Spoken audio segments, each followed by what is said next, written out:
इस कहानी में हम जानेंगे कि महाभारत की रचना कैसे हुई। तो चलिए शुरू करते हैं। ऋषि वेद व्यास ने महाभारत की रचना करने का निर्णय लिया और जब वे इसका पाठ कर रहे थे तो उन्हें इसे लिखने के लिए किसी की आवश्यकता थी।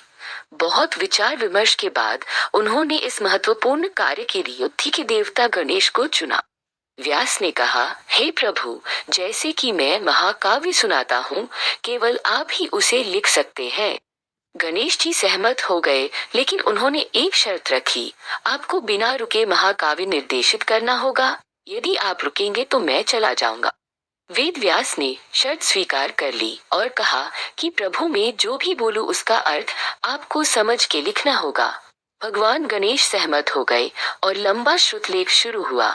यह अब तक दर्ज किया गया सबसे लंबा श्रुतलेख था, जिसमें व्यास द्वारा उच्चारित और गणेश द्वारा लिखे गए 10 लाख छंद शामिल थे।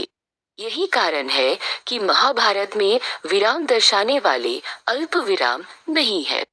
व्यास वाक्य के अंत में भी नहीं रुकते थे, लेकिन भगवान गणेश को पता चल जाता था कि वाक्य कब समाप्त हुआ है और आगे बढ़ने से पहले वो विराम निशान लगा देते थे। ऋषि वेद व्यास एक बूढ़े व्यक्ति होने के कारण निरंतर श्रुतलेख से थक जाते थे। कभी कभी उन्हें अवकाश की आवश्यकता होती थी। ऐसे समय में वह शब्दों की एक जटिल श्रृंखला का पाठ करते थे।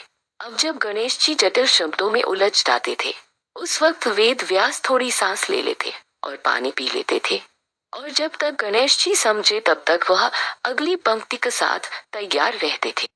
यही कारण है कि महाभारत, जो आमतौर पर सीधा है, उसमें कभी कभी कठिन अंश पाए जाते हैं, जिन्हें व्यास के विराम के रूप में जाना जाता है।